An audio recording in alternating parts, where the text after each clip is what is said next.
Selamat datang Kiai Marzuki Mustamar yang akan menyampaikan nanti mau'izah pada malam hari ini. Bapak Ibu yang saya hormati, saya kira kalaupun ingin bicara tentang ilmu yang menyangkut perbedaan pandangan, mari kita bicarakan tetap dengan ulfah di antara kita semua. Kita hindari cara-cara yang membuat kemarahan, yang membuat kejengkelan, apalagi kebencian di antara kita. Apalagi seperti yang dicontohkan Kiai Adib ini dengan mengolok-olok pihak yang lain. Yang ini sebetulnya qat'i dan sudah difirmankan oleh Allah Subhanahu wa Ta'ala. Kalau ingin ukhuwah, kedengkian, dendam hilangkan dulu. Kalau ingin bersatu, kesalahpahaman belum clear, kita bayun dulu. Dalam beres merubah zahir itu gampang. Mereka nggak bisa merubah zahir sebelum mereka merubah sesuatu yang ada di dalam hati. Kalau orang pondok begitu, bangunlah jiwanya, baru bangunlah badannya. Ma bi angfusi. Nah, cuma wong yang nerjemah itu kurang ngerti nawu sorob. Ya ayyuhalladzina amanu la yaskhar qaumun min qaumin asa ayyakunu khairam minhum wala nisa'un min nisa'in asa ayyakunna khairam minhun. Maka saya bisa katakan barang siapa melakukan pecah belah, melakukan ujaran-ujaran yang memecah belah di antara kita semua, mencorongkan saling marah, saling jengkel di antara sesama, saya pastikan mereka bukan pengikut dari para ulama, Nahdlatul Ulama. Ini mudah-mudahan Gus-Gus Buntut ini hadir semua.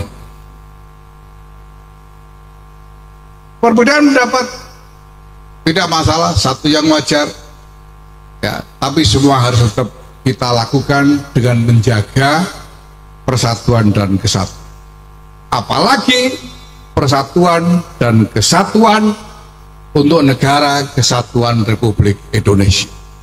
Karena di antara mazhab para muassis adalah menjaga bahwa dalam keadaan apapun, di tengah gejolak apapun, di hadapan kesulitan yang bagaimanapun, negara kesatuan Republik Indonesia harus terus tegak berdiri. Nabi tidak menyerang kafir Quraisy, meskipun mereka dulu suka nyerang Rasul. Terus gak ada rumus perang balas dendam itu. Tapi gara-gara mereka radikal, gak ngerti mati, gak ngerti mudhari, mereka perang itu alasannya dulu menyerang kita. Makanya wajib pondok di pondok salah, biar nggak gampang salah paham. Dulu tidak selalu sama dalam pandangan-pandangan mereka. Kita mendapatkan riwayat yang terkenal sekali mengenai perbedaan pendapat antara Hadratus Syekh Kiai Muhammad Hasyim Asy'ari sendiri misalnya dengan Kiai Fakih Mas Kumambang mengenai kentongan di masjid-masjid dan langgar-langgar. Kita mendapat riwayat yang terkenal juga tentang perbedaan pandangan dalam berbagai macam hal antara Kiai Abdul Wahab Hasbullah dengan Kiai Bisri Sansuri.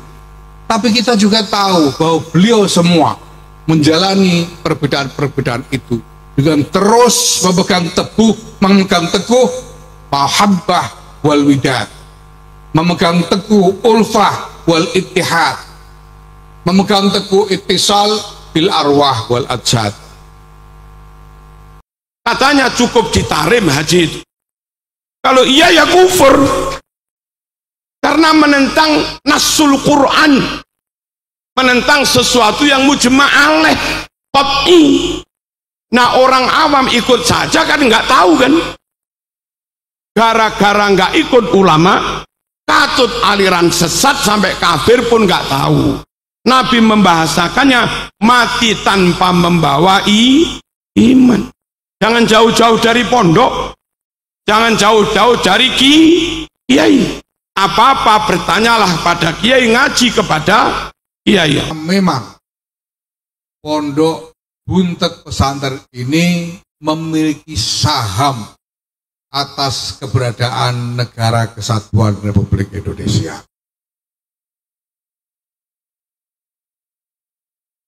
Ketika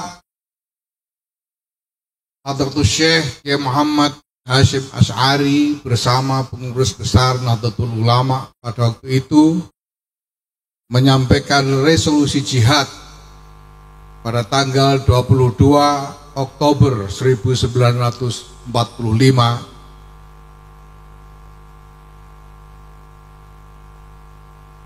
berdatanganlah laskar-laskar untuk bergabung dengan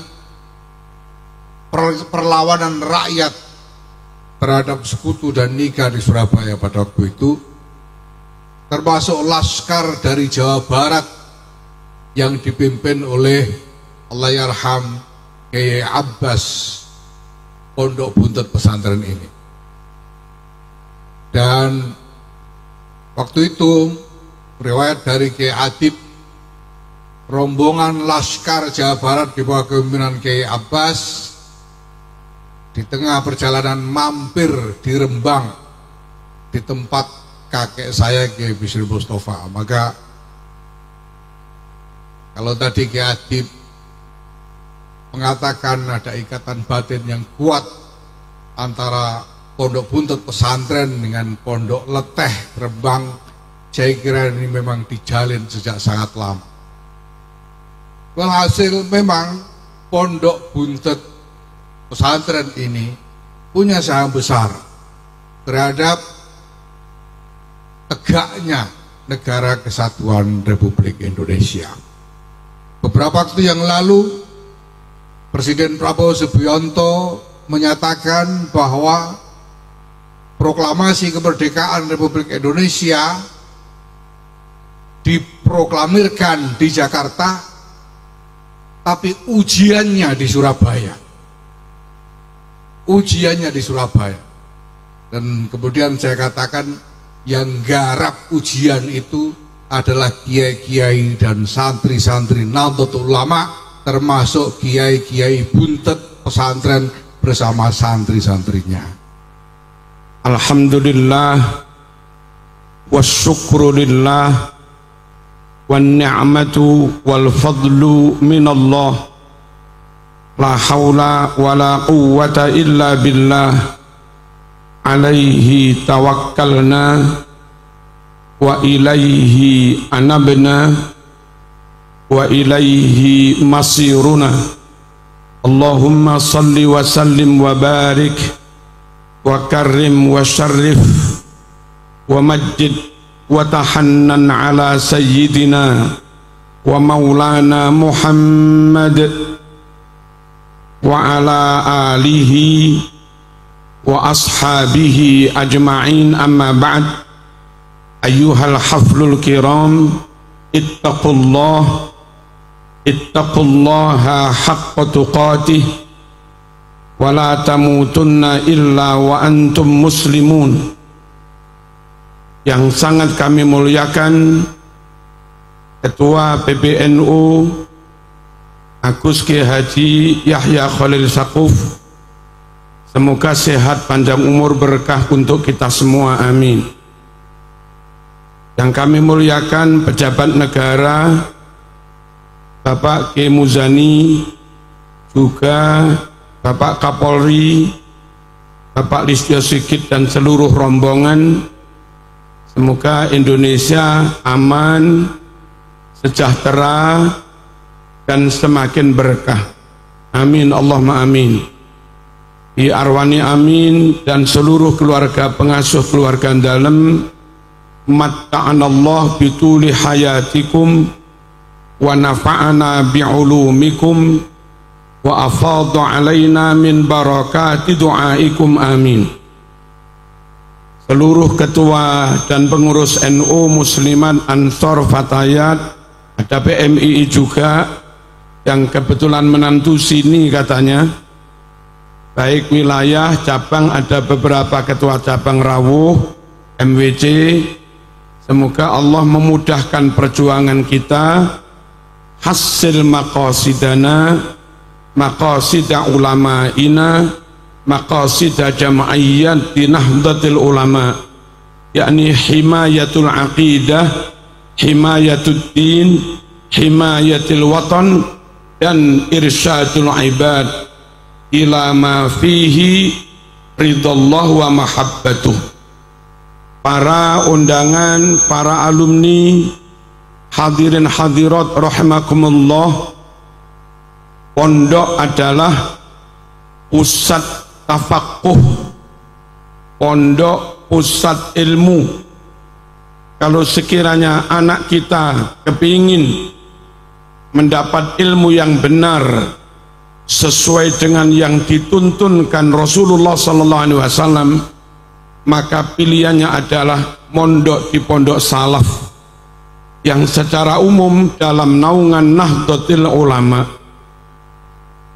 Kami tidak menyalahkan lembaga yang lain, tapi yang paling aman untuk mendapatkan sihhatul ilmi wal amal, ittisalus sanad, dan barakatul ilmi, pilihannya adalah pesantren.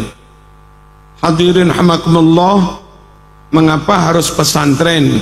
Satu, upayakan meskipun kita hidup di zaman modern 1447 Hijriah, sebegitu jauh masa memisahkan kita dengan masa Rasulullah sallallahu alaihi wasallam, tapi asalkan tetap ngaji di pesantren, maka kita, anak kita dapat ilmu yang jaraknya, kebenarannya nggak jauh-jauh dengan zamannya Rasulullah sallallahu alaihi wasallam.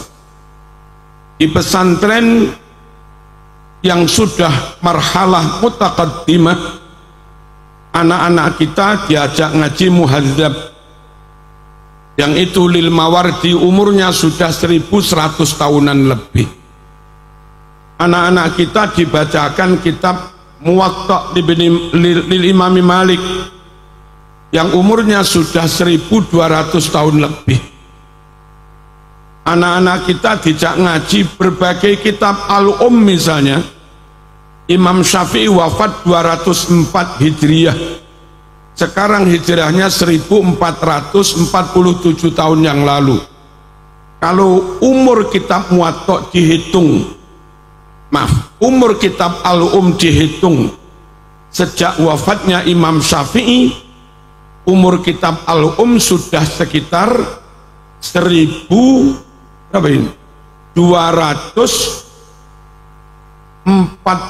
sekian, 1243 sekitar itu.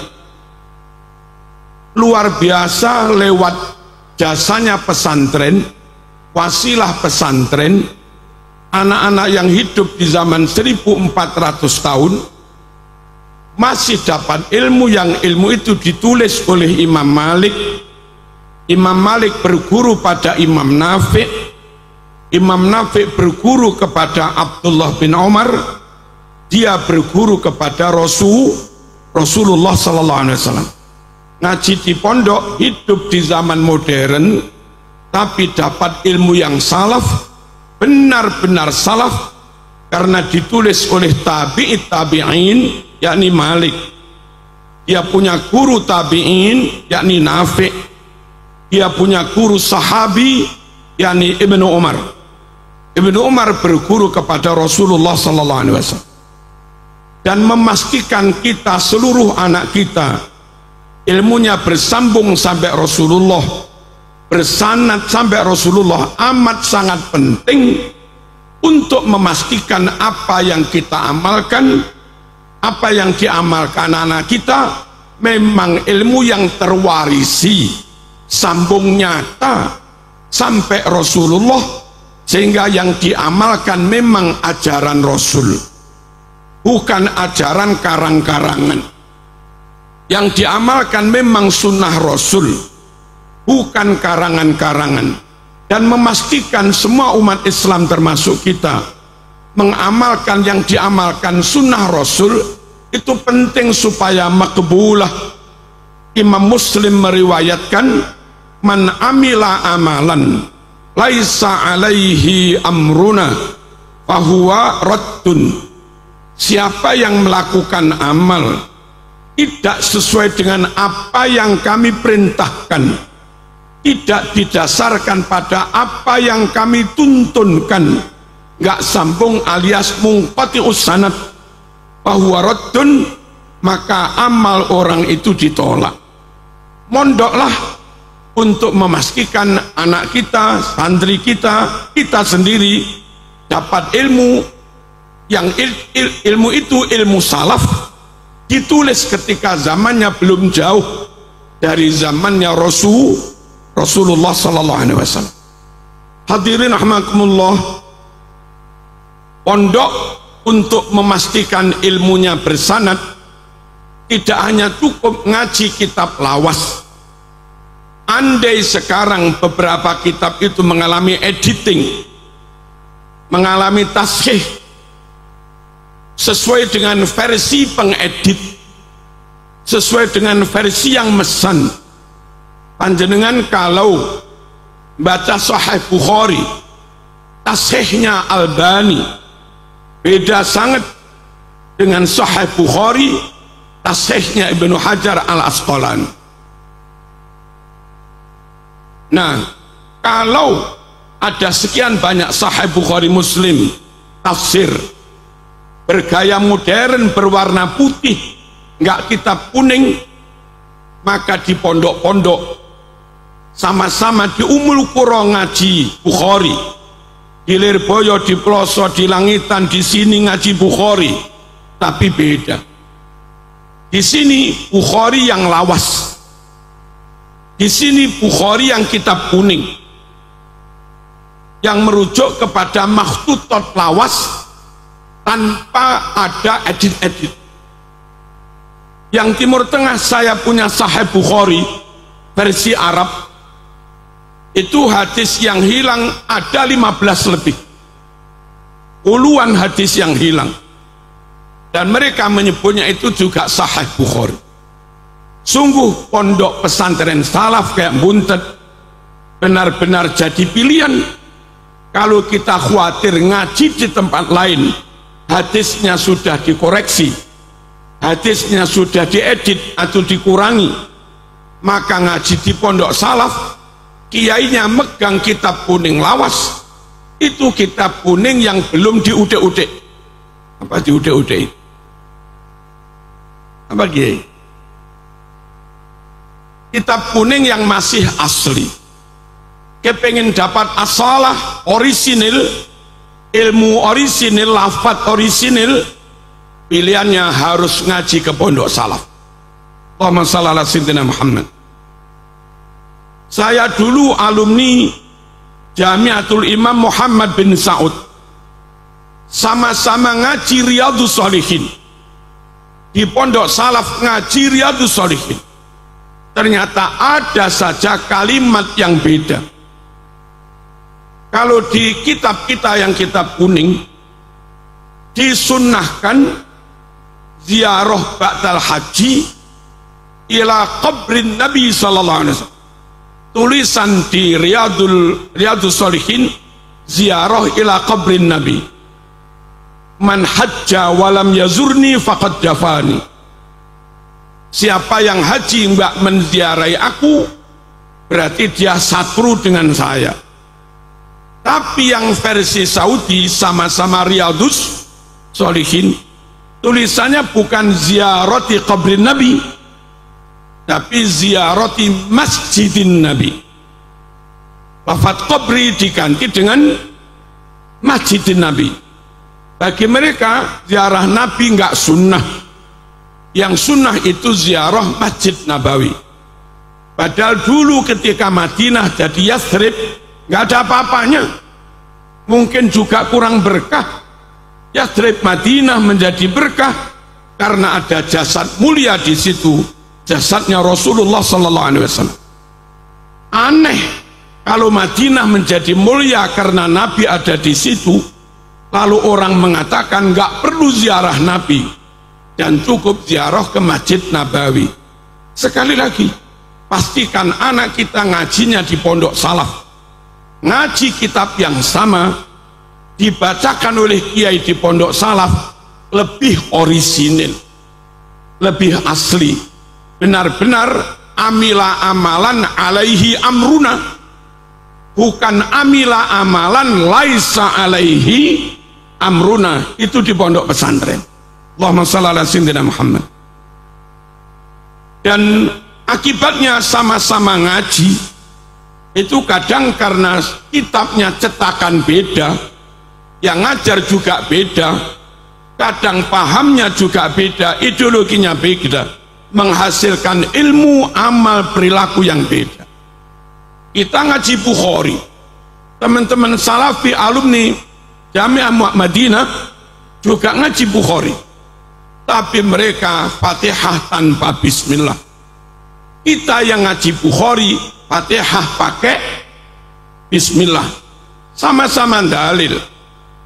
Mana yang lebih orisinil? Kita, karena mereka kurang fair, kurang terbuka terhadap Sahih Bukhari nomor 5046. Su'ila Anas an qiraati Rasulillah. Anas ditanya, bagaimana sih Rasul membaca Fatihah? Anas menjawab, kanat qiraatuhu maddan. Bacaan Rasul itu per ayat panjang-panjang. Summa qara'a, lalu Rasul membaca bismillah. Itu Bukhari itu pakai bismillah. Ngajinya sama, kitabnya sama. Yang ngaji di pondok salaf nggak ada satupun ilmu yang hilang. Semuanya tersampaikan secara fair, secara terbuka, secara amanah. Bukhari 5046, Nabi Fatihah basmalah. Kita ngaji di Buntet juga pakai basmalah. Allahumma shalli ala sayyidina Muhammad. Bukhari 1001, hal qanata Rasulullah fi salati subhi qala na'am ba'da ruku. Apakah Rasul membaca kunut ketika sholat subuh? Anas menjawab, ya, setelah bangun dari ruku. Nyata hadisnya Bukhari, Nabi kunut ketika sholat subuh. Sama-sama ngaji Sahih Bukhari. Kita yang mondok di pondok salaf, ya yang ada itu diamalkan apa adanya. Nabi kunut, hadisnya Sahih Bukhari, ya kita kunut, nggak usah banyak-banyak mikir. Tapi mereka yang hasil ngaji di luar pondok salaf, tahu ada hadis kunut, muter-muter, yang akhirnya berkesimpulan nggak usah kunut. Allahumma shalli ala sayyidina Muhammad. Bukhari 1010, berdoa pakai tawassul. Tuntunannya di situ, Allahumma inna kunna nastasqi ilaika binabiyyina fatasqina wa natawassalu bi ammihi ay al Abbas fasqina. Itu Bukhari. Ya Allah, wasilah Kanjeng Nabi, mohon kau turunkan hujan. Ya Allah, natawassalu, kami bertawasul kembali dengan paman Nabi Sayyidina Abbas, mohon kau turunkan hujan. Kita ziarah ke makam Ki Abbas, ke makam Ki Said Bendongan. Ya Allah, dengan karomah Ki Said, dengan karomah Ki Abbas, kami mohon pondok kami ditakdirkan manfaat barokah besar seperti pondok yang dirintis oleh beliau. Minta kepada Allah, nyebut keramatnya seorang wali. Itu namanya tawassul. Mereka yang ngaku ngaji Sahih Bukhari tapi tidak lewat pondok salaf, mereka anti tawassul. Dan sama-sama kita ngaji Bukhari tapi ikut kiai salaf, kita bertawassul. Betapa pentingnya sama-sama kembali ke Quran Sunnah. Tapi kembalilah ke Quran Sunnah lewat pondok salaf, bukan yang lain-lain. Allahumma shalli ala sayyidina Muhammad. Dua lagi hadirin, Fathul Bari Syarah Sahih Bukhari juz kalih nomor 324, Sahih Muslim juz 1 410, inna raf'as sauti bidzikri hina yansarifun nasu minal maktubah kana ala ahdi Nabi sallallahu alaihi wasallam. Sungguh berzikir dengan suara dikeraskan ba'da sholat maktubah, namanya wiridan, tradisi itu sudah ada karena sejak zaman Rasulullah. Berarti berwirid sunnah, Rasul melakukan, sahabat melakukan. Hadisnya Bukhari Muslim, kurang apa? Barokah kita ngajinya Bukhari ke pondok salaf. Imam Bukhari meriwayatkan wirid dibaca keras, kiai kita menfatwakan wirid dibaca keras, kita pun mentradisikan wirid dibaca keras. Itu loh fadilahnya ikut pondok salaf. Sama-sama punya semangat kembali kepada Quran sunnah.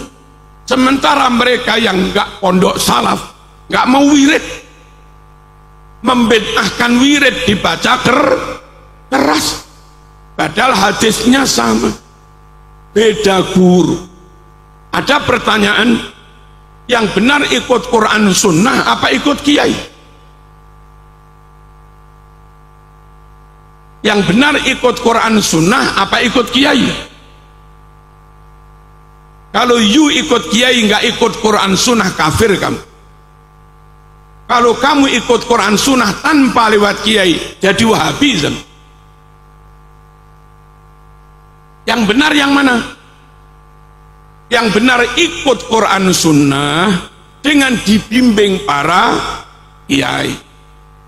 Sama-sama mau ke Amerika, bawa Google Map, sama-sama ke New York, bawa peta, nggak ada yang bimbing, nggak ada yang jemput, nggak ada guide, bingung mas. Meskipun sudah berbekal tulisan petunjuk, tapi akan lebih mudah. Ada peta, ada Google Map, ada yang jemput. Antisipasi kalau jalan ini ditutup, mapnya bingung. Tapi kalau ada yang jemput lewat sini mas, selesai. Jangan benturkan ikut kiai apa ikut Quran sunnah. Yang benar kembali kepada Quran sunnah dengan bimbingan para kiai yang ilmunya bersambung sampai Nabi. Kitab Bukhari, Muslim, Ihya, Muhadzab yang dipegang kiai itu sudah umur ratusan tahun, sudah ada maknanya. Makna didapat dari gurunya, bukti fisik konkret. Kalau ilmu kiai bukan ilmu ngarang, memaknai bukan memaknai ngarang, dia memaknai itu memang gurunya begitu. Gurunya juga itu loh pentingnya pondok di pondok salaf. Dan nyatanya nggak ada satu hadis pun yang dikurangi kalau kita mondok di pondok salaf.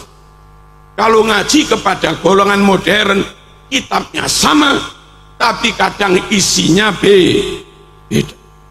Di kitab Rahmatul Ummah yang agak modern itu membuang lafadz la yang itu konyol,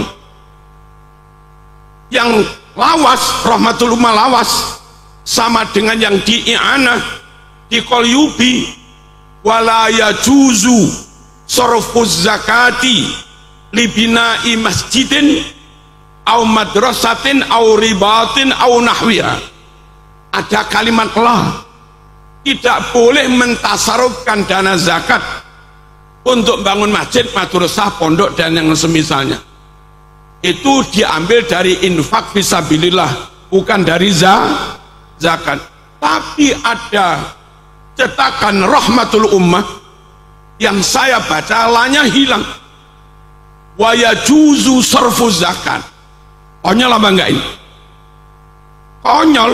Nah kalau orang langsung beli kitab itu baca, tanpa dingajikan kepada pondok salaf, dia mungkin jadi pengurus ranting NU, tapi berfatwanya sudah nggak sama dengan Lirboyo. Kenapa? Yang dia kaji kitab yang nggak digurukan, kitab yang nggak dia sanadkan, nggak mondok dulu di pondok salaf. Penting sekali berguru ke pondok salaf. Barangkali dalam kitab yang kita beli ada kesalahan yang perlu dikoreksi, ditaswib, maka ngaji di depan Mbah Maimun, ngaji di depan Kiai Fuad, ngaji di depan Kiai Mahrus Ali, berkesempatan beliau belum mengingatkan kita, kurang lah dong, itu Pak dong, bukan Kof.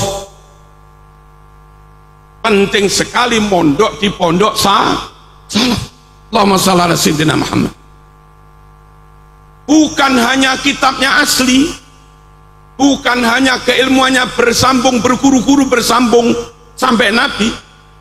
Di pondok salaf, kiai yang membaca kitab dipastikan alim nahwu sorof.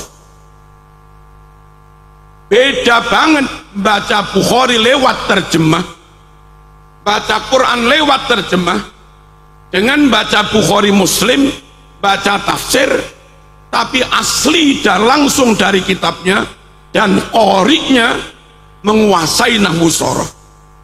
Contoh, faman syahida minkum syahra falyasum, lihat di terjemah Kemenak, sampai sekarang belum diralat. Itu terjemahnya syahida, diambil yang masdarnya syuhudan, bukan syahida yang masdarnya syahadatan. Kalau syahida masdarnya syahadatan, maknanya nekseni, dia mutaati, punya maf'ul. Kalau kita ambil makna syahadatan nekseni, faman utawi sapa wonge iku syahida nekseni sapa man mingkum saking sira kabeh, nekseni asyahra ing bulan. Syahra nasab menjadi maf'ul dari syahida yang mutaati, maknanya nekseni. Tapi penterjemah depat memaknainya pakai masdar yang syuhudan, maknanya hadir, tidak musafir, hadir fil bait. Siapa di antara kamu di bulan Ramadan hadir, maka wajib berpuasa. Kalau musafir tidak wajib. Nah, ini gara-gara nggak ngerti nahwu, orang nggak tahu salahnya. Salahnya di mana? Kalau di mana hadir syahidah, berarti dia lazim, hadir gitu dok, lazim, nggak punya maf'ul. Kalau lazim nggak punya maf'ul, asyahra nasab jadi apa? Dibuang yang nggak mungkin wong Quran. Pastikan asyahra nasab itu jadi maf'ul. Lalu kalau jadi maf'ul syahidah harus muta'ati, jangan lazim. Kalau syahidah muta'ati, maknanya nekseni, syahadatan, jangan dimaknai hadir, syuhudan. Nah, sama-sama ngaji Quran, ngaji tafsir, kiai pondok yang detail nahwu sorobnya beda dengan syukur ngaji aja. Harus ke pondok salaf supaya anak kita dapat ilmu dari qori kitab yang memang mendalami nahwu sorof. Allahumma shalli ala sayyidina Muhammad. Contoh lagi, innallaha la yughayyiru ma biqaumin hatta yughayyiru, gimana? Hatta yughayyiru ma bi anfusihim. Terjemah yang umum, sehingga mereka merubahnya dengan diri mereka sendiri. Halo, kalau diterjemah merubahnya kiai, maka lafadznya bukan yughayyiru ma bi anfusihim, harusnya lafadznya hatta yughayyiruhu bi anfusihim. Baru itu terjemahnya, sehingga mereka merubahnya oleh mereka sendiri. Tapi masalahnya ayat bukan yughayyiruhu, ayat ini berbunyi yughayyiru ma bi anfusihim. Langkah membuat perubahan dalam Quran, versi Quran, mereka nggak bisa merubah perilaku zahir sebelum mereka merubah sesuatu yang ada dalam jiwa mereka. Mental dirubah dulu. Kalau ingin ukhuwah, kedengkian, dendam hilangkan dulu. Kalau ingin bersatu, kesalahpahaman belum clear, kita bayun dulu. Dalam beres, merubah zahir itu gampang. Mereka nggak bisa merubah zahir sebelum mereka merubah sesuatu yang ada di dalam hati. Kalau orang pondok begitu, bangunlah jiwanya, baru bangunlah badannya. Ma bi anfusi. Nah cuma wong yang nerjemah itu kurang ngerti nahu sorob, tabrak saja sehingga mereka merubahnya. Ini loh, perlunya ngaji, sama-sama ngaji tafsir. Pilihlah pondok salaf, bukan yang lain-lain. Kenapa harus pondok salaf? Kiainya bertanggung jawab dalam memilih makna karena ngerti nahwu sorob. Contoh lagi, kuda itu wajib zakat apa enggak? Dalilnya enggak ketemu, dalil nas. Tapi dalil nahwu sorob ada gitu.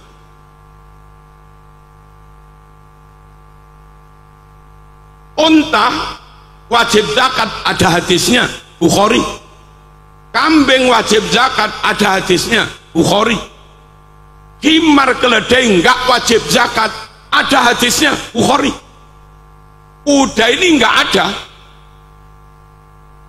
Kuda yang enggak ada keterangan wajib zakat di Quran maupun hadis, itu ikut hukumnya unta, sapi, kambing wajib zakat, atau ikut hukumnya keledai, himar, berarti enggak wajib zakat. Imam Syafi'i cara mendalil pakai dalalatul iktiron.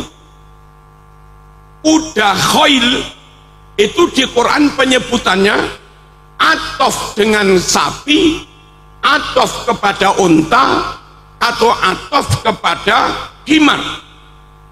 Kalau disebutkan atof kepada himar, hukumnya sama dengan linier dengan hukumnya himar. Kalau di Quran menyebut kuda atof kepada unta, maka hukum zakatnya setingkat dengan hukumnya unta. Ternyata di Quran penyebutan kuda itu atof dengan himar. Wal khayla wal bighala wal hamira litarkabuha wa zina wa yakhluqu ma la ta'lamun.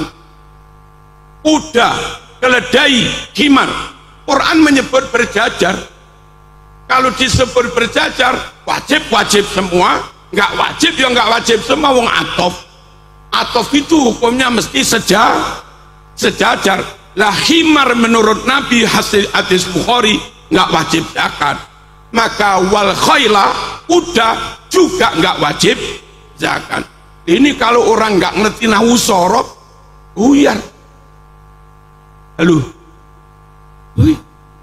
ini panjangkan jenggot ini wajib apa nggak wajib ya?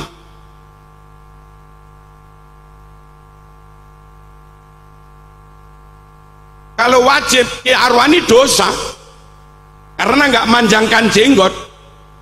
Tapi kalau manjangkan jenggot juga dosa. Istrinya sedih, Bunyai marah. Enaknya panjang apa enggak ini? Kalau kembali kepada dalilnya juga perintah panjangkan jenggot. Tapi kalau kembali kepada ilmu termasuk nahwu sorob, baru kita paham ini enggak wajib dipanjang. Kenapa? Perintahnya atof, akul liha wa qassus syawarib. Panjangkan jenggot, potong kumis, itu pakai atof. Akul liha wa qassus syawarib. Karena atof, sekiranya ini wajib, ini wajib. Sekiranya ini sunnah. Di Sahih Muslim, di Ihya disebut potong kumis itu hanya sunnah, gak sampai wajib. Nabi pun menyebutnya fitrah. Belum tentu yang dimaksud sunnah, mandubah syar'iyah belum tentu. Mana hadisnya? Al-fitratu khamsun. Kesunatan dalam bersih-bersih itu ada 5. Qalmul azfar, potong kuku, ya, wanatful ibti, mencabut rambut ketiak, wasiwak, siwakan. Ada yang wajib, ini enggak ada. Waqasus syarib, potong kumis, enggak wajib, ini sunnah. Dan yang terakhir wahalqul anah, enggak usah dimaknai yang terakhir. Allahumma shalli ala sayyidina Muhammad. Sorry, Nabi menyebut ini qasus syawarib, itu minal fitrah, bukan minal wajibat, sunnah. Kalau menurut Nabi potong kumis sunnah, nggak sampai wajib, maka atofnya akfuliha juga tidak wajib. Lagi pula kalau melihat kronologi hadis, itu bukan perintah mutlak, tapi perintah muqayyad, perintah dalam rangka. Dalam Bukhari Nabi menyebutnya khaliful Yahud, ada riwayat khaliful musyrikin. You harus tampil beda dengan orang Yahudi, you harus tampil beda dengan orang musyrik.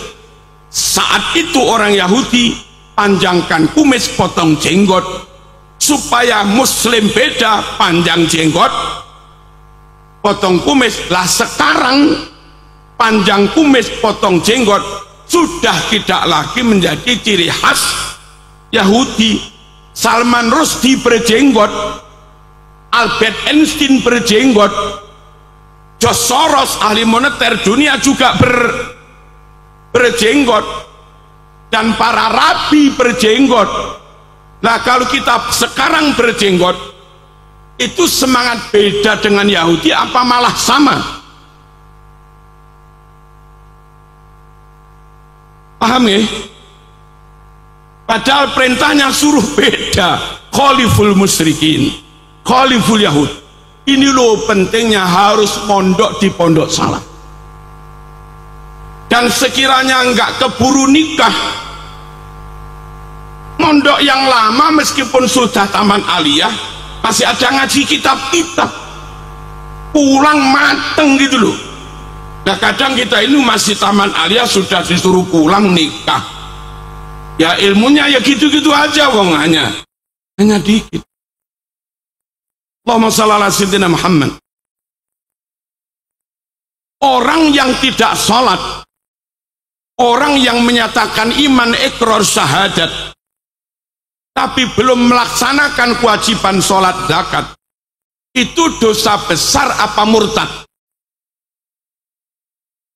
Dosa besar apa kafir? Orang nggak sholat 5 waktu. Dosa besar apa copot imannya?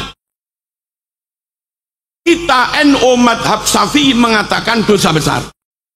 Kalau mati tetap wajib dimandikan, dikafani, disolati, dimakamkan di makam muslim. Kenapa pakai begitu?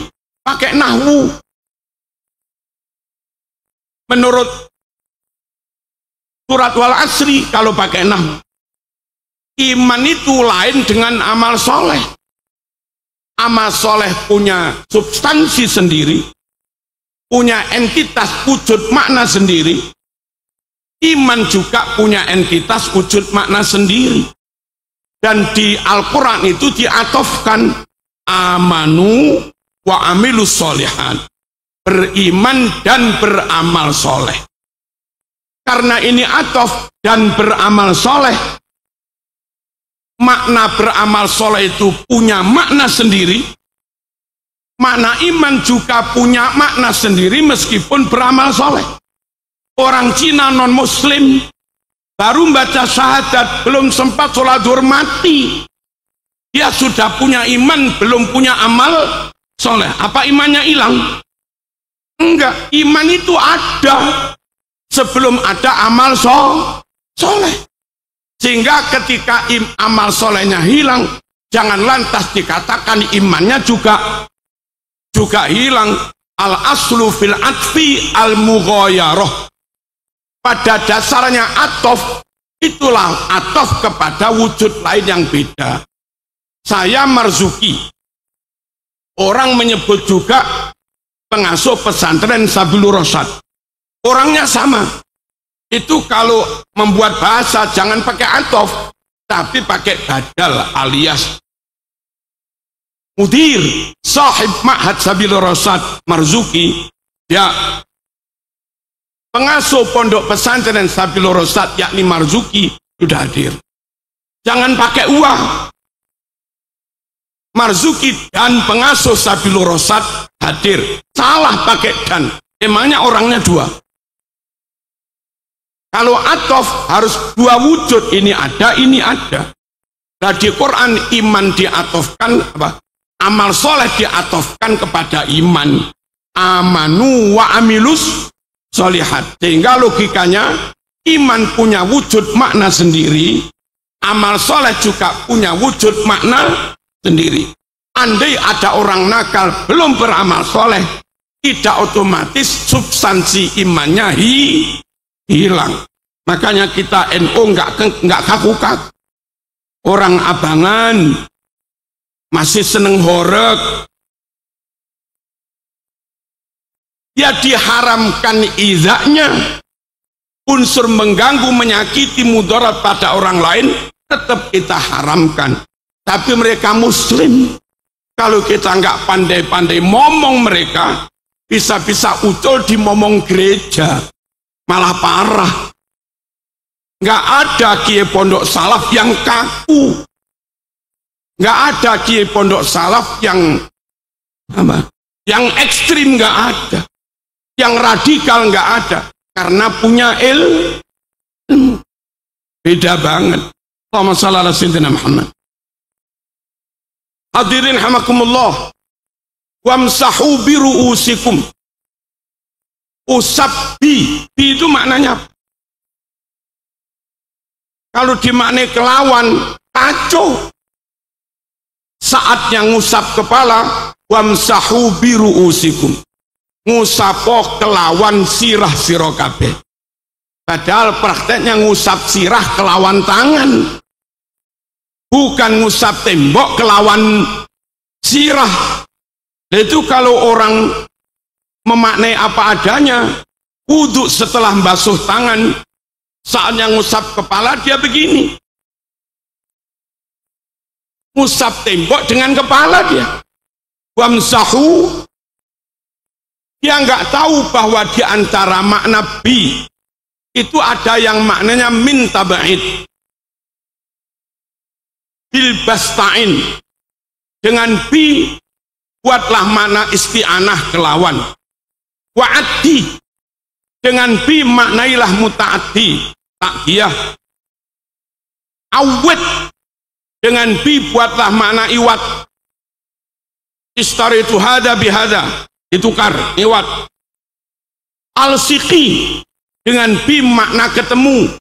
Marartu bi Zaidin. Bukan maknanya jalan bersama Zaid, tapi ketika jalan berpapasan ketemu dengan Zaid. Al-siqi wa mithlama. Ada bi maknanya ma'a. Fasabbih bihamdi rabbika. Maknanya bertasbihlah seraya muji Tuhan. Bukan bertasbih dengan memuji Tuhan. Wa mithlama wa min. Ada bi maknanya min sebagian. Ada di Quran, ada. Aina yasrobu bihal muqarrabun. Di surga ada bengawan sumber mata air. Yasrobu kang podo nginum. Biha sebagian dari bengawan itu. Bi maknanya sebagian. Sopo sing nginum sebagian bengawan surga. Al muqarrabun. Para ahli surga yang memang dekat Allah. Bi ini kalau dimaknai semua konyol. Di surga ada ain, ada sumber mata air bengawan.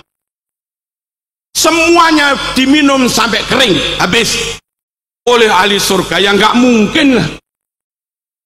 Dimaknai dengan minum dengan bengawan. Minum itu dengan gelas, bukan dengan bengawan. Di sini nggak bisa dimaknai dengan yasrobu biha. yang sangat rasional, nyata. Di sini dimaknai sebagian. Di surga ada bengawan, yang mana ahli surga minum sebagian dari bengawan itu. Nah, kalau bihabi maknanya sebagian, wamsahubi maknanya juga sebagian, usap sebagian dari kepalamu. Makanya di Sahih Muslim, famasaha binasiyatihi. Nabi ketika wudhu ngusap ubun-ubunnya, nggak harus semua. Di pondoklah nggak hanya dapat riwayat yang didapat anakmu di pondok, hadis yang lafadznya sambung sampai Nabi. Kiainya megang kitab kuning lawas, dijamin nggak ada editing, nggak ada revisi, asli orisinil, diqori, dibaca oleh kiai yang alim nawusoro, yang itu memungkinkan nggak salah paham. Andai nggak mondok di pondok salaf, ya jadinya sudah nggak karuan. Contoh lagi, waqatilul musyrikina kaffatan kama yuqatilunakum kaffah. Teman-teman radikal, orang Chinese sudah damai dengan kita, siap hidup berdampingan satu bangsa, satu negara. Masih mereka sweeping, masih mereka rampas, alasannya kafir, halal darahnya. Mereka dulu menyerang kita, dalilnya waqatilul musyrikin, perangi orang-orang musyrik semuanya, karena mereka telah memerangi kita semuanya juga. Nah, mereka salah, fiilnya pakai yuqatiluna mudhari'. Lah kok dimaknai telah, kayak madi aja. Itu bukan qatalukum, tapi pakai yuqatilunakum, perangi orang musyrik karena sekarang mereka menyerang kita. Itu memang wajib kita hadapi. Hanya selisih qatalu sama yuqatiluna. Di pondok, kalau ada orang non muslim, meskipun dulu pernah menyerang kita, sekarang sudah enggak. Sekarang giliran kita mendakwai mereka, bukan memerangi mereka. Meskipun dulu pernah memerangi, pasca Fathu Makkah, damai Fathu Makkah, Nabi tidak menyerang kafir Quraisy, meskipun mereka dulu suka nyerang Rasul. Terus nggak ada rumus perang balas dendam itu. Tapi gara-gara mereka radikal, nggak ngerti mati, nggak ngerti mudhari', mereka perang itu alasannya dulu menyerang kita. Makanya wajib pondok di pondok salaf, biar nggak gampang salah paham. Allahumma shalli ala sayyidina Muhammad. Hadirin, begitu kalau ke pondok salaf, ngerti begitu efisien Quran dalam menggunakan bahasa. Walladzina jahadu fina lanahdiyannahum subulana. Allah berjanji kepada mereka yang jahadu akan memberi jalan petunjuk yang benar. Lanahdiyannahum subulana. Allah pakai fi'il madhi, nggak pakai masdar. Apa? Supaya dengan madhi jahadu itu bisa mengcover 3 masdar sekaligus. Jahada yujahidu, kalau masdarnya mujahadatan, itu bersungguh-sungguh, optimal, usaha ikhtiar batin, tahajud, tirakat, doa, sholawat 1000 kali, berlapar-lapar, poso putih. Itu namanya jahadu yang masdarnya mujahadatan. Tapi masdar jahadu juga jihadan. Jahada yujahidu mujahadatan wa jihadan. Jahada yang masdarnya jihadan, usaha maksimal secara fisik, namanya jihad, berjuang, berperang. Jahadu yang masdarnya pakai isim masdar, ijtihadan. Ijtihad itu mengoptimalkan potensi pikir, mikir tenanan, belajar tenanan, ngaji tenanan, menyimpulkan tenanan, analisa sungguh-sungguh, itu ijtihad, mujtahid. Nah, orang yang tiga-tiganya dilakukan semua, jahadu mujahadatan, ya. Jahadu jihadan, ya. Jahadu ijtihadan juga, ya.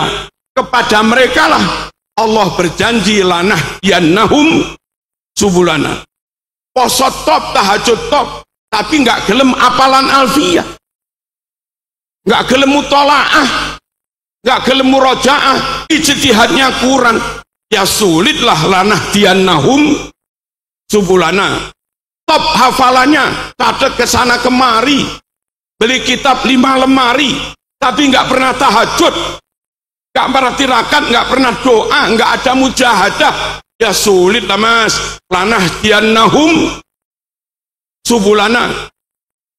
Ininya top, rohaninya top, tapi fisiknya lemah, nggak mampu melakukan jihadan.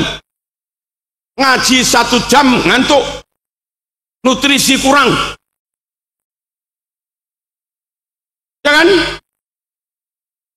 diundang ke Cirebon nggak berangkat, ngeluh.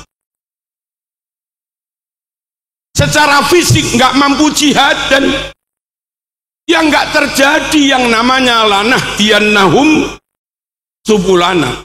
Quran luar biasa. Kapan dipakai madi, kapan dipakai masdarnya, kapan dipakai mudoreknya. Dan orang pondok ngerti begini. Sampean kalau nggak pernah di pondok, nggak dapat ilmu kayak begini-begini. Allahumma shalli ala sayyidina Muhammad. Dua lagi contoh, biar warak sampean, biar yakin kepada pondok. Kenapa saya kemana-mana mengkampanyekan pondok? Karena pondok lagi didiskreditkan. Bahkan ada keluarga kiai yang mungkin jenengan sudah ini berspeak up, teriak di medsos ini, pondok nggak perlu. Sungguh pendidikan pondok nggak relevan dengan kebutuhan negara. Ada nggak? Ada nggak? Belum lagi kadang yang melakukan pencabulan bukan kiai. Kadang hanya ada bimbel di Kalbar, bimbel, bukan kiai, bukan pondok. Sesekali sebelum pelajaran ada doa. Gurunya di bimbel itu melakukan pencabulan. Pemberitaannya pondok yang kena, pengasuh pesantren pencabulan.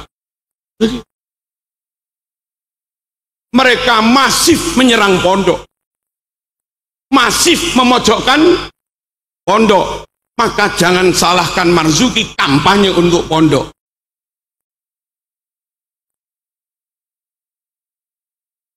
Dan memang nyatanya begitu. Kalaupun ada yang nyimpang, Punten nggak pernah nyimpang, Gedongan nggak pernah nyimpang, Pendakerem nggak pernah nyimpang. Halo, halo. Sarang nggak pernah nyimpang, Langitan, Ploso, Lirboyo nggak pernah nyimpang. Cuma namanya orang bikin narasi, menframing, ya sengaja untuk menjatuhkan pihak yang di framing. Maka harus kita bangkit untuk menyelamatkan ilmu yang diwariskan ulama dari Rasulullah sallallahu alaihi wasallam. Al ulama warasatul anbiya. Para ulama, para kiai ini loh, orang yang nyata mewarisi ilmunya Nabi. Bukan hanya kepinterannya, bukan hanya akurasi pemahamannya yang mereka warisi, tapi semangat nasrul ilm itu juga ada di pesantren. Bayangkan, ngajar TPQ nggak dibayar, hanya murni semangat moga-moga dapat ridhonya guru. Itu hanya alumni pesantren. Nyemak Quran di musola-musola, sorogan, nggak ada yang bayar, itu alumni pesantren. Nggak ada alumni ITB terus nyemak Quran di musola, itu nggak. Halo, ngajar madrasah diniyah, gajinya 150.000, yang sanggup hanya alumni pesantren.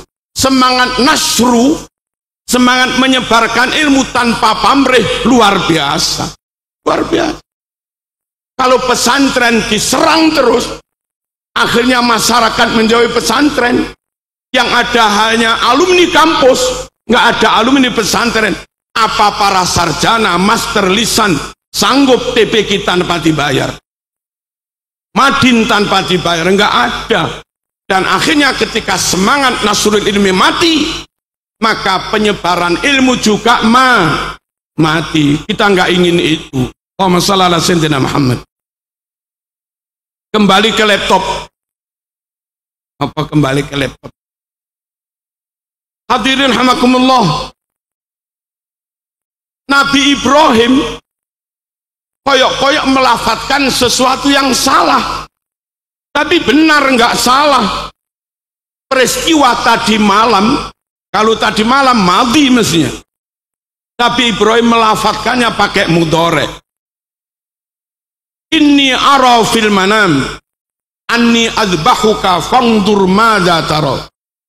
Nah, Ismail, tadi malam saya mimpi diperintah menyembelih kamu. Gimana nak pendapatmu? Kalau ngimpi tadi malam diceritakan pagi, harusnya mudhari apa madhi?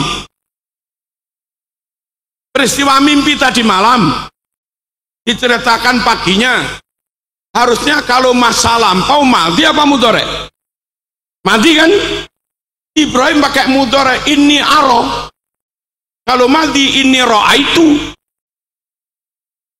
Apa enggak salah? Enggak. Kenapa? Karena yang dimaksud Ibrahim itu ngipinya enggak sekali. Peristiwa masa lampau tapi berkali-kali, istimrar wa dawam. Itu disebut pakai fi'il mudhari. Ini aro, bukan ra'aitu. Sallu innallaha wa malaikatahu yusholluna 'alan nabi ya ayyuhalladzina amanu shallu 'alaihi wa sallimu. Malaikat bersolawat itu dari dulu. Harusnya Qur'annya pakai madhi sallau, tapi Qur'annya pakai mudhari yushollun. Emang baru sekarang bersolawat kok mudhari? Wong dari dulu harusnya sallau, Quran pakai yusolun. Apa itu? Madhi pakai mudhari karena mereka sholawat dawam terus-terusan berkali-kali. Yusholluna ala nabi, menerjemahnya sholawat. Malaikat senantiasa sholawat, nggak sekali toh. Allahumma shalli ala sayyidina Muhammad. Hadirin rahimakumullah, dan contoh lain masih banyak.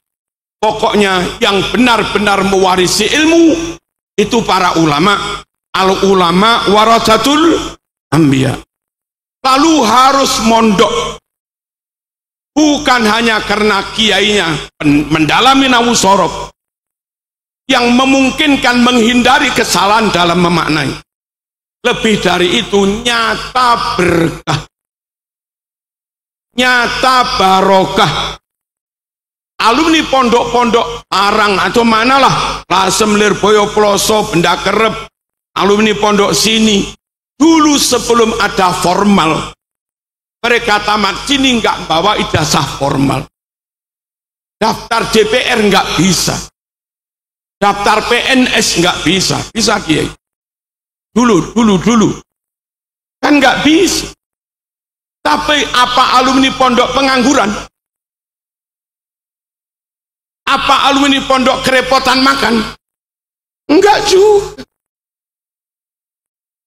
Bahkan alumni kami itu banyak yang kuliah umum, ternyata yang membuat dia sukses ilmu dari pondoknya itu kuliah di Brawijaya, lalu sekarang punya yayasan madrasah. Brawijayanya nggak kepake. Kami pas ke baratnya Lampung itu, Bengkulu, itu ketemu anak pondok, alumni pondok kami, namanya Bokeng, nyebutnya Mas Bokeng. Itu di pondok khidmah aja, masak, bantu masak, namanya Bok. Pas saya ke sana sudah punya pesantren, jadi kiai. Di Lampung Timur, Pasir Sakti, ada anak pondok kami dulu biasanya nggali pondasi pondok, jarang ngaji. Saya ke sana dengan temannya sudah punya pesantren, 1000 santrinya. Lah kayak begitu loh. Pondok itu barokah. Ya memang gudikan tapi barokah. Dan nyata, Allahumma shalli ala sayyidina Muhammad. Saya ini full dapat barokah ya lantaran kiai pondok. Saya alhamdulillah kiai. Dulu dipaksa Ki Mas Duki Mahfud menghafal Quran semalam 1 juz. Dan itu bisa. Kami setoran alfiyah semalam 50, itu bisa. Kami suruh apal Hizib Nawawi sekali baca lagi. Hizib Nasor sekali baca, suruh hafal. Gak masuk akal, tapi bisa. Dan sampai sekarang saya tetap mengamalkan Nasor Nawawi Khofi Bahar. Hizib Bertak Macan, itu dari Muhammad Makhrus Ali. Dulu mengijazahnya Ki Makhrus hanya membaca sekali tok, nggak boleh diulang, nggak boleh direkam, nggak boleh ditulis. Alhamdulillah karena dapat barokah, sekali beliau membaca, kami ngacung, coba saya kiai, pas bener, akhirnya diberikan ke saya. Pokoknya harus mondok, ada barokah. Apa mana dipek mantu, masya Allah, tambah top barokah ini. Perkara ada sisi kelemahan-kelemahan, monggo kita pikir bareng-bareng bersama perintah juga boleh pemerintah. Bagaimana karena SPP-nya murah, kalau makan 3 kali berstandar gizi, apalagi berstandar MBG, Kiai Arwani bangkrut. Ya Kiai, ditarik SPP mahal, kasihan umat nggak mampu. Maka ayo DPR mikir, berapa Kiai? Idealnya sekali makan 10.000. Kalau 3 kali makan 30.000. Berarti uang makan minimal 900.000. Anak-anak bayarnya berapa Kiai? 300. Nah pemerintah nomboi yang 600 gitu loh. Jangan malah ngeritik. Opo gudikan tapi nggak nyumbang. Kalau ngeritik kok saya juga bisa. Terus jangan dihilangkan pesantren. Kalau pesantren hilang, you nggak bisa bikin pendidikan yang semurah dan semutu pesantren. Sekarang ada sekolah rakyat apa. Itu teman-teman ngitung untuk sekian, mungkin 1000 santri lah. Itu anggarannya 1 bulan sekian miliar. Banyak sekali. Yang itu andai untuk pondok salaf, dana segitu cukup setahun. Ya Kiai? Iya. Monggo dibikin sekolah rakyat. Tapi kalau sekolah rakyat per anak, per tahun, dapat sekian ratus juta. Kok pesantren itu disubsidi per anak 5 juta gitu ya. Masya Allah. Allahumma shalli ala sayyidina Muhammad. Ayo semuanya bertanggung jawab jaga pesantren, melestarikan pesantren. Negara ini merdeka oleh kiai dan para santri. Pahlawan perjuangan, tentara rakyat atau apa dulu belum ada. Yang ada Hizbullah, yang ada Sabilillah, dan yang lain-lain. Mereka tentara santri bersama kiai. Gak ada perang, ya mereka ngaji. Sesekali latihan. Mereka yang berjuang melawan penjajah Belanda, mengusir Belanda sampai Indonesia merdeka. Tapi nasib pesantren. Begitu besar jasanya untuk negeri ini. Sekarang alumni pesantren yang salah murni, boro-boro daftar dosen. Daftar modin itu loh nggak bisa.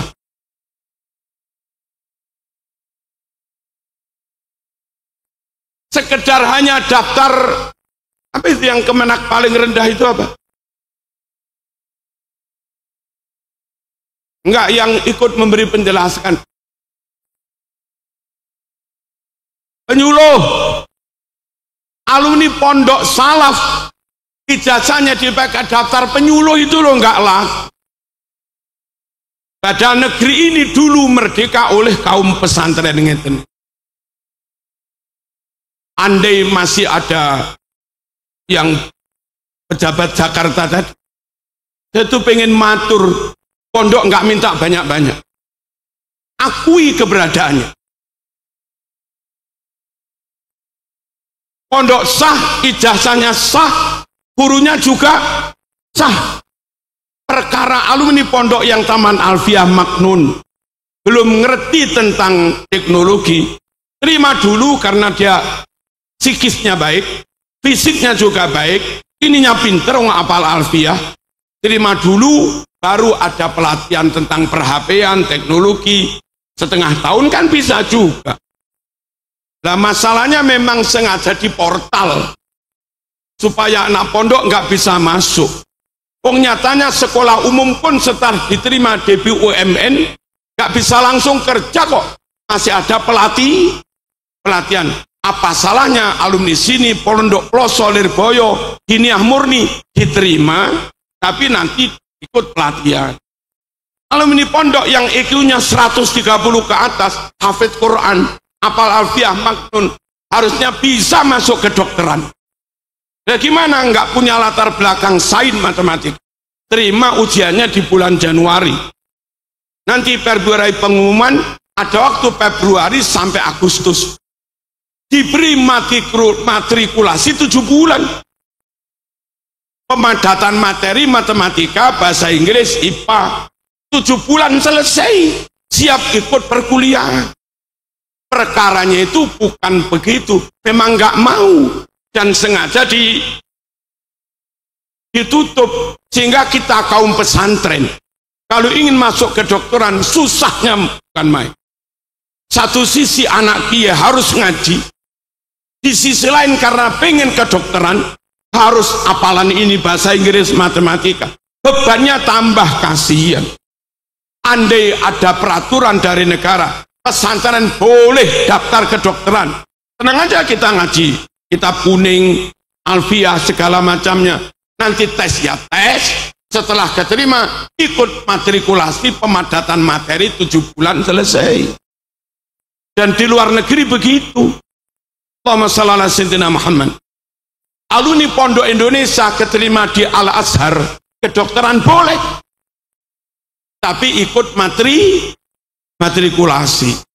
Ayolah Indonesia, bapak-bapak tadi semoga mendengar ya, tolong pesantren jangan diserang, jangan dipojokkan, malah yang kurang mestinya dibantu. Jasanya sudah besar, dan pesantren itu nggak pernah ikut penataran Pancasila P4.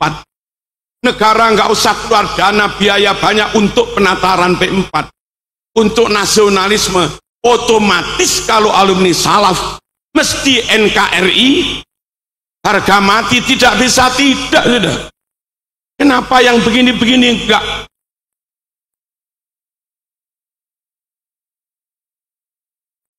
Harusnya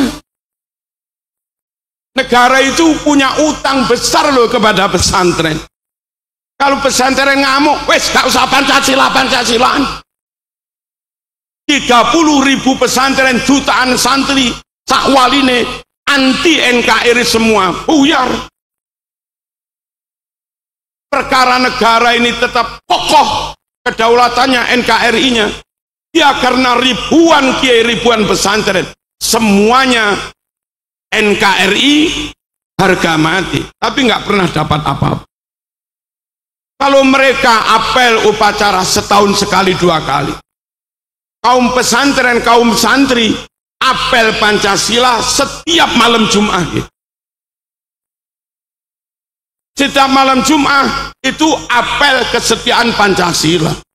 Mereka tahlilan, genduren, dikiran. Yang dibaca pertama zikir la ilaha illallah, itu sila pertama, ketuhanan yang maha Mereka duduk rapi, berbaju yang baik, tertib, adab. Itu sila kedua, yang adil dan beradab. Acara genduri, tetangga diundang semua, non muslim juga diundang kalau mau. Kalau nggak mau diberi berkat. Nggak beda-bedakan suku agama. Itu sila ketiga, persatuan Indonesia. Acara mau dimulai, kiainya yang sepuh sama ustadz yang muda musyawarah. Yang kiai yang jauh, nak sama imami tahlilnya nak.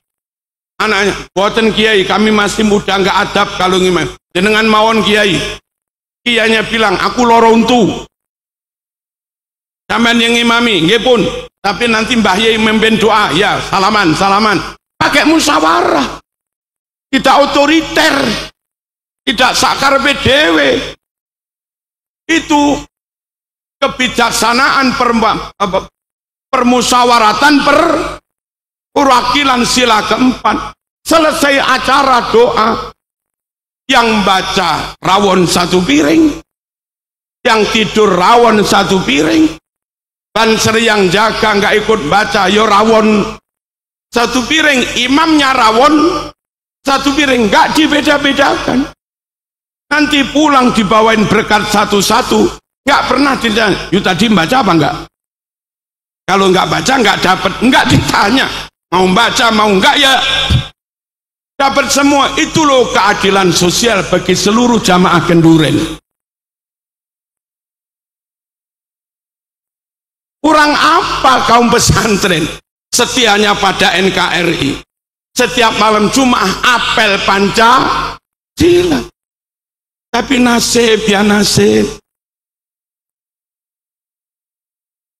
Kami mohon negara mengakui keberadaan pesantren, ijazah pesantren yang diakui, daftar PNS bisa, daftar BUMN juga bisa. Lalu kalau mereka yang ngajar di sekolah formal, gurunya bisa lulus P3K, yang bertahun-tahun ngabdi di pesantren harusnya punya kesempatan yang sama untuk bisa lulus P3K, biar nasibnya agak naik dikit lah. Kalau mereka yang ngajar di sekolah formal bisa sertifikasi, harusnya yang ngajar di pondok, ma'had ali, marhala awal, ula, taniyah juga bisa berproses dapat sertifikasi. Gitu loh maunya kami begitu. Ojo wis gak nyumbang, kritik ojo. Yang terakhir, hadirin hamakumullah, pondok itu menjadi luar biasa karena merakyat. Di mana ada pondok didirikan, masyarakatnya dapat berkah, dapat rezeki. Tadi saya masuk di sini, ya, gara-gara haul ini, berapa ratus orang malam ini guyang-guyu dapat rezeki. Ada yang jualan cilok, ya, jualan macam-macam. Di mana ada pesantren, di situ ekonomi menggeliat. Pesantren salaf hulu untuk dakwah, nggak ada niatan kiai nawa itu membuat pesantren sebagai jaring untuk mendapatkan dana, tidak. Saya bikin pesantren yang jualan nasi tetangga boleh, bosnya punya jualan nasi boleh, tetangga boleh. Kita buat pesantren, baksonya, ciloknya, warungnya, tetangga boleh, kami juga boleh. Kita bikin pesantren yang fotokopinya kita boleh, tetangga juga boleh. Ketika haul rame-rame, masyarakat buka rumahnya, terima tamu, tamu satu orang 100.000 boleh. Santri butuh laundry, tetangga juga boleh buka laundry. Dan tetangga ngaji di pondok biasanya majanan, wal gratisu. Pondok itu seperti ini di mana-mana. Allahumma shalli ala sayyidina Muhammad. Terus kurang apa manfaat dan berkahnya pondok? Kok masih diserang-serang? Ayo, dapat ilmu yang benar harus lewat pondok. Pengen dapat ilmu bersanad sampai Nabi harus lewat pondok. Dapat ilmu yang barokah harus lewat pondok. Dan yang gak kalah penting, kiai punya jaringan. jenengan mondok di sini Bu, anaknya pinter, hafidhoh, hafal Quran, ranking 1, kepingin dapat menantu, matur aja pada Ki Arwani, gitu. Kiai, anak kami sudah umur 21, 22 tamat, selesai hafal Quran, barangkali ada Kiai. Kiai nyari telepon, ketemu teleponnya Marzuki. Halo, Kiai, ini ada anak cantik begini, coba kirim fotonya, tag, tak tunjukin anak saya cocok. Oke. Itu kalau nggak lewat jaringan pesantren sulit. Sama nyari-nyari alamat saya sendiri juga sulit. Tapi barokahnya mondok di sini, Kiai punya nomor HP saya, atau panitia punya nomor HP saya, segera bororawu. Sekali lagi, ayo tetap bersama Kiai, ayo tetap bersama pesantren, selamat akhirat, berkah dunianya. Penutup, sabda Rasulullah sallallahu alaihi wasallam, sayati ala ummati zaman yafiru fihi nas minal ulama wal fuqaha. Kelak di akhir zaman, umatku yang harusnya manut Kiai malah menjauh dari Kiai. Gara-gara menjauh dari Kiai, Allah beri 3 musibah, 3 bala. Pertama, yarfa'ullahul barakah min kasbihim. Kerja nggak barokah lagi ya sekarang ini. Dulu guru MI dengan gaji 200.000, anaknya kuliah, punya rumah, nggak banyak utang, dan bisa haji juga. Dulu guru diniyah gaji 50.000, anaknya sukses, keluarganya sakinah, kadang bisa haji. Sekarang orang tuanya PNS, lulus sertifikasi, P3K, bukan lagi 200.000, 8 juta setiap bulan. Cerai. Kata Kemenak, daftar di hakim pengadilan agama, sekarang ini setelah ada sertifikasi P3K, gaji naik, angka gugatan perceraian juga naik. Gimana wong duit banyak malah nggak sakinah? Apa itu? Tanda keberkahan dicabut. Anak berani pada orang tua, padahal dibiayai banyak, berkah dicabut. Yang kedua, yusallitullah alaihim sultanan zaliman.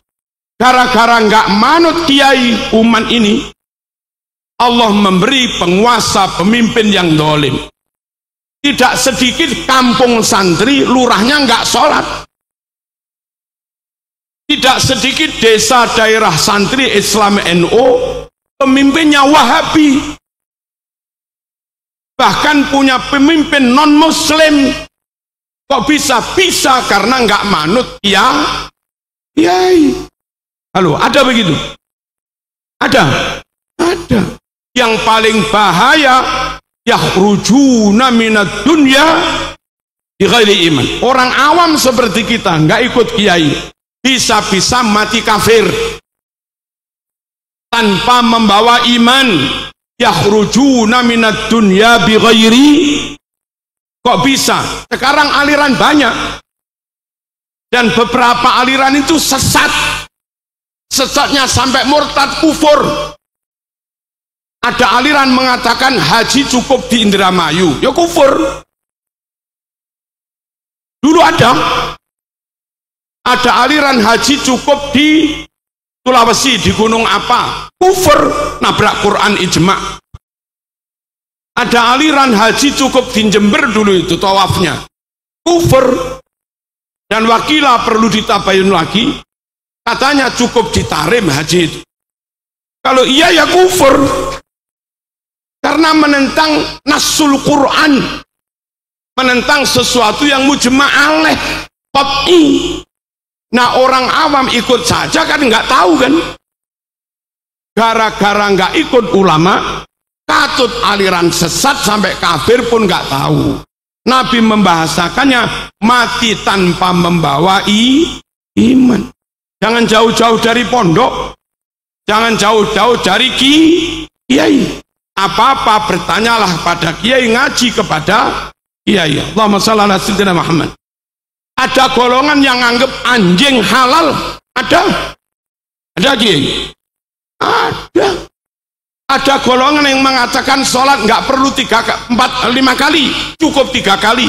Ada, namanya Islam watu telu. Ada apa enggak? Ada. Di Sragen ada aliran sakti. Untuk dapat kesaktian harus zina sekian perawan. Menghalalkan zina murtad. Banyak loh aliran sesat yang kita itu nggak tahu itu sesat atau tidak. Daripada terjerumus terjebak pada aliran sesat mati kafir, mending kuncinya yang tidak sama dengan kiai nggak usah diikuti. Dan kiai-kiai itu secara umum terhimpun dalam Jam'iyah Nahdlatul Ulama. Yang nggak sama dengan NU secara umum nggak usah diikuti. Saya kira demikian. Semoga pondok ini senantiasa barokah, berkembang terus semakin besar. Ianya, bunyainya, pengurusnya diberi kekuatan oleh Allah Subhanahu wa taala. Alafu minkum. Wassalamualaikum warahmatullahi wabarakatuh.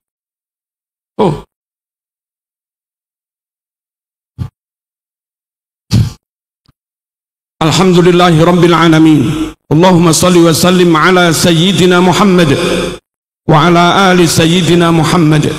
Allahumma zidna wa la tanqusna wa akrimna wa la tuhinna wa a'tina wa la tahrimna wa ardina warda 'anna wa athirna wa la tu'thir 'alaina. Allahumma barik lana fi asma'ina wa absarina wa barik lana fi ajsadina wa arwahina wa barik lana fi anfusina wa azwajina wa barik lana fi auladina wa banatina wa barik lana fi talamid wa tilmidat hadzal ma'had wa barik lana fi ahli hadzal ma'had wa barik lana wa lahum fi kulli ma a'taitana wa iyyahum. Allahumma ij'alna wa iyyahum fi kanafika wa jiwarika wa amanika min syarri kulli syaitanin wa sultan wa insin wa jinnin wa baghin wa hasidin wa sabu'in wa hayyatin wa qarabin wa min syarri kulli dabbatin anta akhidhum binasiyatiha. Allahumma man arada bina aw bidinina wa aqidatina wa man arada bihadzal ma'had wa man arada bi ahli hadzal ma'had wa man arada bi ashabi hadzal ma'had wa man arada bi talamid hadzal ma'had wa man arada bi mutakharriji hadzal ma'had wa man arada bi asatid hadzal ma'had su'an wa zulman wa fitnatan wa fasadan wa hasadan wa makran wa khiyanatan wa sihran faj'al dairata dzalika kullihi taduru alaihim wa tusibuhum bihaqqi wa makaru wa makarallah wallahu khairul makirin wa idza batastum jabbarin. Sallallahu ala sayyidina Muhammad walhamdulillahi rabbil alamin. Amin. Assalamualaikum warahmatullahi wabarakatuh.